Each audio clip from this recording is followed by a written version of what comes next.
Liverpool 3, Bournemouth nil. Welcome to Senior's Last Word. Liverpool finally getting to their element after that 1-0 surprise defeat to Nottingham Forest at home. Now they are winning everything. Away from home, they went to Champions League against AC Milan and they beat them 3-1, coming from a goal behind.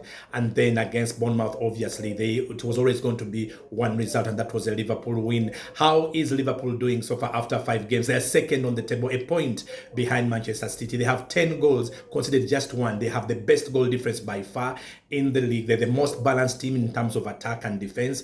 And as you see, they have players, Mohamed Salah and Luis Diaz, who are doing very well in both departments. Salah there, 3 goals and 4 assists, 7 contributions towards the goals there.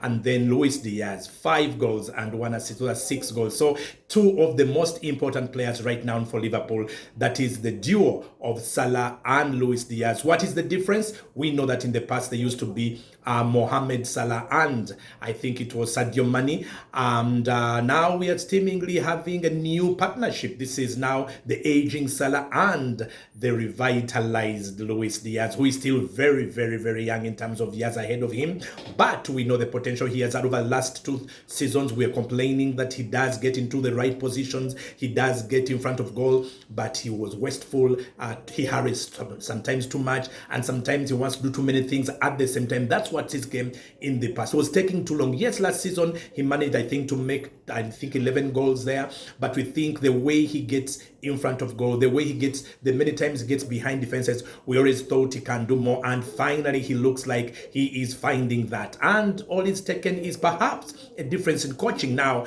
coaches do change players, not necessarily that they are better than the others, but sometimes the focus they own is different. And here you can see there are things that Ancelotti seems to be doing, and I think after observing the team for some time before he joined, Luis Diaz for one, he's more cultured now. He knows when to make what run. He knows when to shoot. He's careful when to dribble. He doesn't over elaborate when he has the ball. He just does the right thing at the right time. And I love the way he moves now, especially drifting from the wings to the center. He does it so well now. And the number of times now that he's the man to be taken care of by defenders, I think is increasing by the hour, by the day, by the week. Luis Diaz, very integral in Colombia when he's playing for the national team. We know he scores those goals, but now could he be the new Mohamed Salah, just in case Salah leaves any time soon? Could he be the winger that could replace him? Because at the moment, it's even interesting. Is he a winger? Is he a striker? Is he a striker? Who is? We all know he's a forward. But what is his best position? We know his best position is wing play, especially on the left. But we know also he drifts to the right. So defenders now have a problem really when you're playing Liverpool. You don't know what you're dealing with. I've got to say Luis Diaz, finally coming good. At the moment, in his position, I don't see a better player in his position, and I think that is something that should not necessarily open up debate, because he is very effective now as a forward, as a winger, and as a striker, whatever. He has the numbers, and right now, according to those numbers, he is the second most important player in Liverpool. Liverpool's goals out of the 10, you can see Luis contributing 5, Salah 3. You can see that 2 players are really the ones that Liverpool is relying on. But Nunes, we've waited for him to start a game this season. Finally, he did start, and he did fantastically well. The goal he took, that is a goal we would expect him to score almost every week, because he gets in those positions. But this time, the way he did it, jinxing the defender and then carrying the ball with his left, of course, the weaker left foot, but the carrying skill there, that was brilliant. He was elated. He was really relieved. You saw how he celebrated that. The point here is Luis Diaz, he's being trained to be calmer. He's being kept on the bench, but for one reason, Ancelotti is trying to make him observe and see and learn. Because when you're watching Luis Diaz now, when you're watching Salah now, you get to learn certain things. Because if they're more clinical, if they're using the chances they are getting, then if you are Nunes and you've been wasting and missing opportunities in the past, you're beginning now to make up your mind and say, okay, maybe this is what I do wrong. Maybe my timing is always wrong. I hurry my decisions. I'm not calm enough. I am not composed enough. And that's been Nunes in the past. We all know he has goals in his feet. We know he has what it takes to succeed in the Premier League, but he just needed personal and individual coaching. Probably this could be it. This could be the way. The competition that now he has from Diaz, from Jota, and now Chiesa has joined the fray. I think that should make him a better player. But Nunes there, well worth the starting position there. a goal there for him, and that should do him well for the season. Chiesa also having a chance finally to join the Italian. Remember, he's just joined this season. We know he can play in midfield. We know he plays on the wings, and he's very good transiting from either of the positions and either of the sides of the wings. You saw him in the game. Didn't have much of the time, but the time he got about 15 minutes or so, you saw what he's potentially capable of. He had 2 attempts at goal. We saw him at some point running in the midfield, recovering well, the ball, retrieving the ball, and then his runs off the ball are very nice. But what we know about Chiesa is he's very, very industrious, very, very industrious. Competing with him, it's going to be, I have to mention, it's going to be Jota for one, it's going to be Nunes, it's going to be even Luis Diaz. The point is, he can play in Luis Diaz's position. In fact, that is his naturalized position. He can play in Diogo Jota's position as a forward who can drift and fall back in the middle. Of course, he can play the way Nunes plays as a center forward leading the line. But his best attributes as Chiesa, if you watch his games in Fiorentina, where he used to be, and obviously at Juventus, he is more adept to take part in the game as a whole. He's part of the game building. He does fall behind, he does tackle, he dribbles, of course. He's good technically with the ball and on the ball, but he has energy, a lot of energy. He's a robust player, very quick.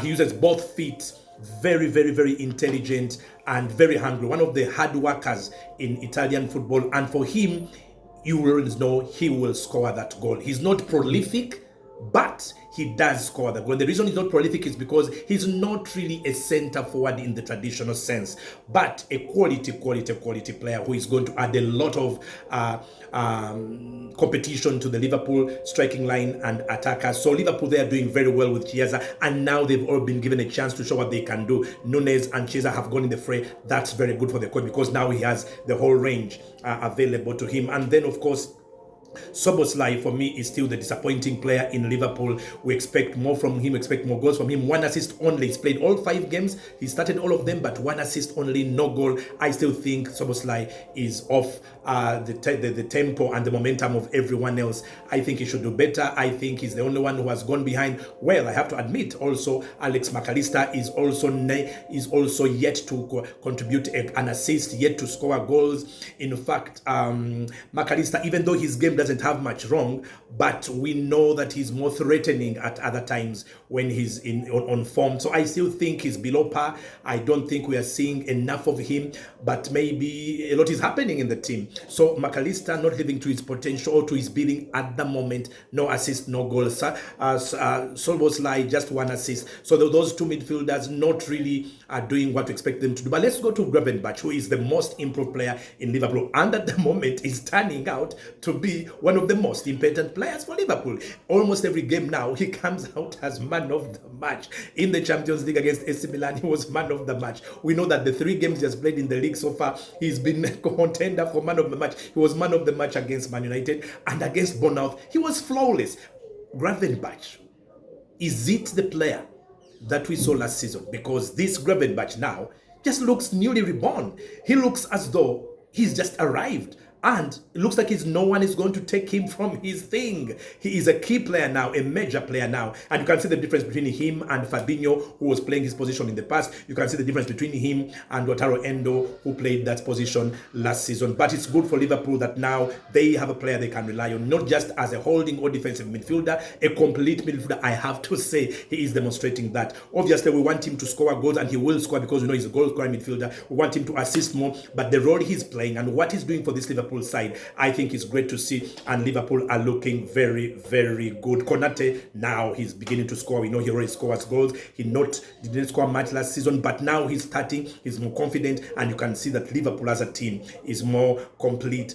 In terms of competing for the Premiership, in terms of competing for the title, I can tell you for a fact Liverpool are going to be in that mix, because they are looking really, really solid. Not just solid in terms of power and strength, but in everything they are doing. They're attacking well. well, they're defending well, they're distributing and commanding that ball, they're dictating play, they're dictating teams, and they're sweeping aside teams. In terms of where the problems used to be in the past, I think they're sorting those problems. And definitely this is a team in Ancelot's image. I'm just disappointed for now as an individual. I think I want to see a lot more of Harvey Elliott. I think where Szoboszlai is failing to fit in, I personally think Elliott should play, because Elliott really, for me, last season, he was one of the key and best players for Liverpool in that position of playmaking, of making that assist, of scoring, of going forward, confidence and playing freedom and giving us options in midfield, and being the player that no one pays attention to, but is the one that is making that final pass. He's so good at making that final pass, splitting defenses, and also attempts at goal. I think creatively and in terms of entertainment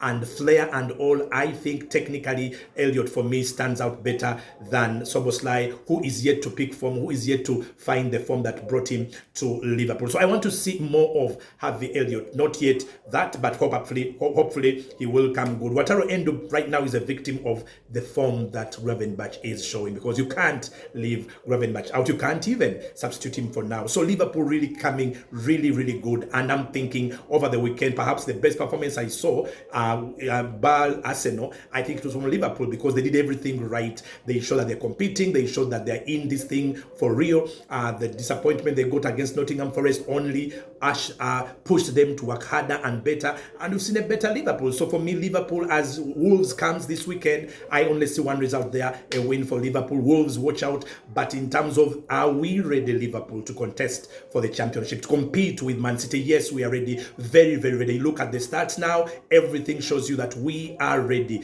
10 goals, 1 goal conceded, 9 goals, that is the goal difference. We played Man U already, and you think, okay, we are ready to go. I'm saying Liverpool is going to really give Man City a run for their money, and that's my last word.